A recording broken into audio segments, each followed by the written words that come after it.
Israeli Prime Minister Netanyahu facing embarrassment at the UNGA meet. As soon as he started speaking, it seems like a lot of the delegates walked out. Dozens of delegates staged a dramatic walkout at the United Nations General Assembly as Israeli Prime Minister Benjamin Netanyahu took the podium. The protest came amid The protest, in fact, came amid all the growing global isolation for Israel over its nearly 2-year war in Gaza. In fact, we are taking you through these visuals. Let's have a look. Please, order in the hall. Please, order in the hall.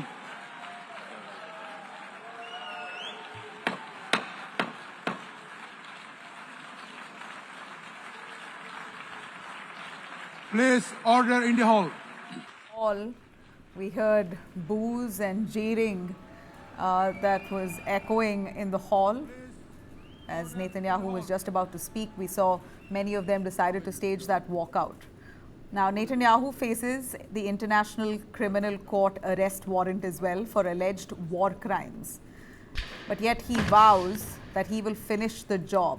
In that speech there, he spoke saying the job will be done as quickly as possible. He's added, he says, final remnants of Hamas are all hauled up in Gaza City and he will ensure that Hamas is wiped out and all those hostages, Israeli hostages who are still kept in Gaza in different parts, they will be freed at the earliest.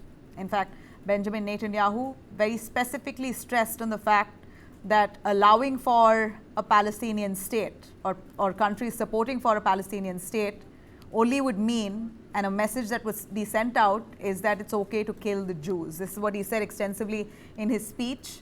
Netanyahu, in fact, lashed out at Western nations who recently recognized the Palestinian state, and that included France, Britain, Australia, Canada, India as well. He's accused all of them of sending a wrong message, saying that this support for a Palestinian separate state would only mean it's okay it's really okay for Jews to be murdered. Murdering Jews pays off. That's what he says. This is a message sending out, calling their move as a betrayal in the wake of Hamas October 7th attacks. Remember, here you have Benjamin Netanyahu, who's ordered his military to hold speakers. In fact, speakers were kept along the Gaza area for his UNGA speech to be echoing in Gaza as he spoke today.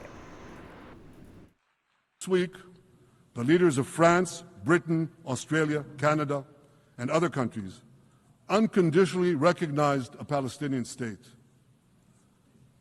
They did so after the horrors committed by Hamas on October 7th.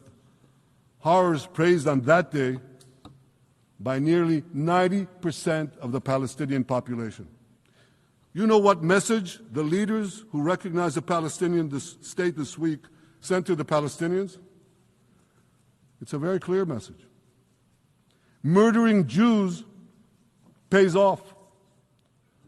Well, I have a message for these leaders. When the most savage terrorists on earth are effusively praising your decision, you didn't do something right. You did something wrong, horribly wrong. Half the Houthi leadership in Yemen, gone. Yahya Sinwar in Gaza, gone. Hassan Nasrallah in Lebanon, gone. The Assad regime in Syria, gone. Those militias in Iraq, well, they're still deterred. And their leaders, if they attack Israel, will also be gone. And for Iran's top military commanders and its top atomic bomb scientists, well, they're gone too. We're not done yet. The final elements, the final remnants of Hamas are holed up in Gaza City. They vow to repeat the atrocities of October 7th again and again and again, no matter how diminished their forces. That is why Israel must finish the job. That is why we want to do so as fast as possible. I've surrounded Gaza with massive loudspeakers connected to this microphone in the hope that our dear hostages will hear my message. Our brave heroes. This is Prime Minister Netanyahu speaking to you live from the United Nations. We have not forgotten you, not even for a second. The people of Israel are with you. We will not falter and we will not rest until we bring all of you home. So to the remaining Hamas leaders and to the jailers of our hostages, I now say, lay down your arms. Let my people go. Free the hostages, all of them, the whole 48. Free the hostages now. If you don't, Israel will hunt you down. Well, that was a clear message coming in from Benjamin Netanyahu. There are hostages still there, hauled up by Hamas in Gaza area, and he wants them out. If not, he says the job will be done. He's also denounced all those countries who supported for a free Palestinian state. Even before arriving into New York, Netanyahu seemed to have had quite an interesting trip. His official jet, we hear, the Wings of Zion, charted an unusual path, and it literally avoided most of European airspace. So we hear that there's an arrest warrant for him in nations that are tied with the International Court of Justice. Flight trackers showed Netanyahu took a full detour through the Mediterranean and the Strait of Gibraltar, where he bypassed most of the European countries and took a much longer route to reach the United States for this UNGA meet. Observers believe that this route was carefully chosen to prevent any risk of detention. In case there's an emergency landing, like in countries like France or Britain, etc., then they're very much within their right to arrest him, as per the international court. Ordinarily, Israeli flights to the United States cross Central Europe, but with several European governments openly saying that they would act on the international court's orders, Netanyahu did not want to take a chance. So he took a much longer route to finally arrive in the United States. And, well, what we saw here was very interesting. Netanyahu made that statement. It was certainly a statement, one where delegates left and showed a walkout, and two, Netanyahu saying, I don't care, we will finish the job. Let me bring in quickly for a little more on this Ambassador Manju Seth, former Indian diplomat. We also have Dr. Zakir Hussain, Middle Eastern expert, and also Pramit Pal Chaudhary, head of South Asia Eurasia Group. Thank you very much, all our global experts, for joining us. I'll start with our Ambassador Manju Seth. It was not surprising that we saw many delegates stage a walkout, but yet at the same time, Netanyahu's speech there really hit the nail on the head. He said, unless hostages are released, we are not backing off, and we will do everything it takes to finish them off. So if finishing Hamas off would also mean Gaza goes in the process, we don't care. In as many words, he said that. So he stayed stern, as there was a huge walkout that was staged there. Benjamin Netanyahu clearly is isolated. Many countries there objecting and frowning upon the way he's carrying out this war. People calling it war crime, but the man refuses to back off. I think we all saw how the diplomats from different countries, from Africa, from Europe, and others, and Arab nations walked out. Now, I think what is happening, this war has gone on, so everybody is, and innocent civilian lives are being lost. Of course, the stated purpose is to finish Hamas, but when and how Hamas is going to be finished is a big question mark. Because again, of course, Israel wants to do that, and I think the stated purpose is that, but in the collateral damage is too huge, and I think humanitarian crisis or the humanitarian loss that is taking place, I think that may be one of the reasons why there is a kind of fatigue and a kind of, everybody wants this war to end. And yes, they want the hostages released. They want the war to end and Hamas to be also, targeted and neutralized. But I think the way the things are going and the way they have been going on, and with it leaves very little, space for Prime Minister Netanyahu. I think he's been put into a very tight corner. There's been all this, because sometimes the US says, we are standing with you, but at the same time, they're putting pressure. And now the recognition from different European countries, as you rightly mentioned, UK, Australia, Canada, has been given. So it leaves, Netanyahu in a very tight spot. Yeah, And he has to really if you really look at his international standing at this point, it seems like he's clearly isolated. But that said, there doesn't seem to be anybody coming to aid Gaza or Palestinians. This is basically lip service that countries have done. It takes time, I understand, but people are dying, children are dying every day by the minute. 65,000 people, including thousands of children, have died. Mostly children out of the 65,000 have died in the last 2 years. If this is not war crime, then what is? What is proportionate? Here you're looking at how do you have a proportionate war? You're looking at Hamas, who carried out that massacre on October 7, 2 years ago. And Benjamin Netanyahu says, I will do everything to ensure that they're back, and even if it means wiping out whole of Gaza. Is this proportionate? Is this fair?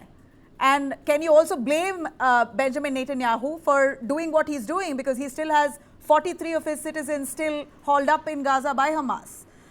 Dr. Zakir Hussain, would you want to come in on that? Look, thank you. The diplomats have done a very good job, and he has given a blow to the Netanyahu, and look, his body language is very desperate, and he's nervous, and he's feeling isolated also. And certainly he is committing genocide, and he is not ready to back down. And the issue is not Netanyahu, but this is the time for United States to understand the global community's sentiment and isolation of America and Israel, because all are global South, BRICS, EU, Arab countries are standing on the one side. On the other side, only two countries are there prominent, Israel and President Trump. And this is the high time. And you are also correct that this may be a lip service, because after 75 years, they have recognized Palestine as a statehood and two-nation solution. But on the ground, they have not done anything. They have not said to stop the supplying arms. This is very crucial to stop Benjamin Netanyahu. And also Germany, which is the second largest arms exporting country to Israel, it has also not recognized. But at the same time, we also find that the president of Colombia said that he is ready to give 20,000 troops and make a global community, global troops, and fight in Gaza and defeat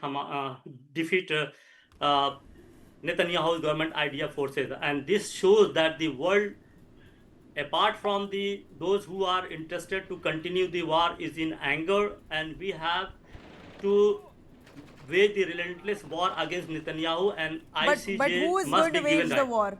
Who is going to wage the war? If one This is assumes that Gaza, they have responded. They have to think only voting is not enough. If they are voting, they must convert it into some actionable plan on the ground in Gaza. Otherwise, since you're an expert, my only question is, you're an expert in Middle East. Why isn't any Middle Eastern country coming forward? We had Israel attack Qatar and in an aim to kill Hamas leadership, but there's been no response. We have to understand that Middle East has two features. Number one, monarchies, regimes, and the public. Public is quite angry. It is ready, but the monarchs are not ready to go there, because they have tacit understanding with Trump. And even after the attack on Qatar, they are not going. So basically, there is no Muslim Brotherhood. The concept or the bubble of Muslim Brotherhood is busted. Not Muslim Brotherhood, but the monarchs are different. They are totally monarchical state, and they want to protect their regimes. That's why they are doing all these things, to divert the anger of their public that they are doing something. But in reality, they are not doing anything which can protect the people of Gaza. This is the basic irony in that question. And so what I feel, that what Netanyahu says, he will carry on, genocide will carry on, Trump will give a strong backing to Netanyahu. And we were finding that Saudi Arabia, and when Pakistan formed defense alliance,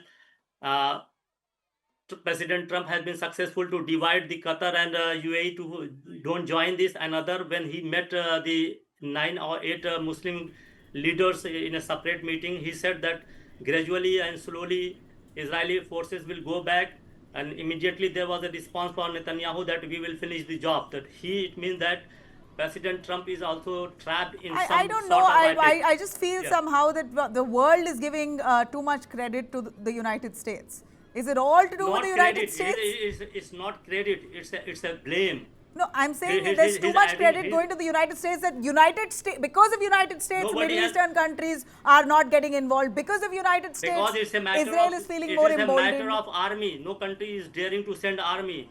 And one country which is backed by United States, which is basically it is United States which is doing all sorts of genocides. No country has courage to send. Even China and Russia and all these countries are just watching the movements. All right, let me also bring in Pramit on that. Pramit, Netanyahu also announced that he has loudspeakers put up along the entire Gaza area so that they can all hear his UNGA speech. He directed it to the hostages, but we know Gaza is right now in tatters. There's hardly anything left. Complete West Bank has been occupied. Whatever little bit is left, he promises to finish the job as soon as possible. Do you think a Palestine state will even come about? So this is, I think, basically where Netanyahu's path is going. Everybody else, including India, continues to hold to the concept of a two-state solution. And his argument is effectively, I will ensure that there is only one state left, which is Israel. And the basis of a future Palestinian state simply does not exist. In which case, all of these recognitions of Palestine by various Western nations, mainly European, is basically irrelevant, or will become irrelevant by the time this conflict is over. And that's where the path is going. He is receiving effectively tacit support from the United States. Trump is an isolationist. He doesn't really care what the rest of the world thinks about anything. He has no interest in the Palestinian state, obviously, and is basically letting Netanyahu do as he wishes. So between that, he doesn't really have to worry about anything. So it is to some degree, in many ways, Netanyahu has to follow this path now because he has gone in many ways too far for him to walk this back. And in many ways, I would also argue that the conflict that he has to push this conflict, because what happened in October 7th is a reckoning that still has to be done within the Israeli system as to how could he have allowed the worst massacre of Israelis since its inception as a nation. Yeah, it all happened under his watch, but now, and what's proportionate, Pramit? If I asked that, I said it earlier, is it even proportionate, the response from Israel to what happened on October 7th? Hamas abducted and killed nearly 1,000 odd people. And in response, 65,000 people in Gaza have been wiped out, and largely children. How disproportionate is this, in your view? It's highly disproportionate, but the game is political. That I cannot now, for him, he cannot allow Hamas to survive. That he has basically rationalized or legitimized his actions. That my response to October 7th is to eradicate Hamas. But it's more than just a question of disproportionate response. We have to realize that October 7th is a direct consequence of his attempt or his belief that he had struck a deal with Hamas. When he denuded the southern border of Israel, of soldiers, transferred to the West Bank because his primary goal was to fulfill the settler demand of absorbing the West Bank into Israel. So effectively, he was planning to take over destroy the Palestinian Authority, and he declared that I've struck a deal, as he publicly said, with Hamas that allows me to do this. And of course, when he removed almost the entire U.S. Israeli security structure on its southern border, Hamas promptly stabbed him in the back. So now he has no choice but to continue on this path. Otherwise, he cannot explain the incredible strategic error that he made that led to October 7th. So for him, the question of disproportionate response is irrelevant. The question is that politically, that is the only explanation he can give now, or should we say the revenge argument, that I will eradicate Hamas as a threat once and for all, is the only explanation he can give for his political existence. He's been helped, however, by the fact that he has accomplished one thing, which has caught almost everybody by surprise, is the almost complete destruction of the so-called Shia Crescent. Iran's informal empire, Hezbollah, the Assad government, though that had much to do with Israel's doing, have been wiped out. And of course, Iran itself has been effectively bombed with complete impunity by Israel. So Iran's entire strategic capacity in that region has been almost completely eradicated under Netanyahu. So he can claim to his people, forget, not only am I wiping out Hamas as a threat, but I have also destroyed what was considered to be the great existential threat to Israel, Hezbollah, and I have brought Iran to its knees. So he's positioning himself as this great military leader. The question really for Israel, and it's not a question I think anybody in Israel except for a few are really asking, that while this is a great short-term policy, Yeah. is it have any real long-term legs? Is this the original Israeli policy was always land for peace, that we seek to become a normal state within West Asia accepted by Arabs, in which case, of course, the concept of a peace process is important. Netanyahu is basically throwing that all away and saying we will not seek to be a normal state. Arabs will have no choice but to accept us as what we are, and they will have to give up on the Palestinian cause. Is that feasible over the long term is the big question. You know, a quick one from Ambassador Manju. Do you believe that Netanyahu will be arrested at any point?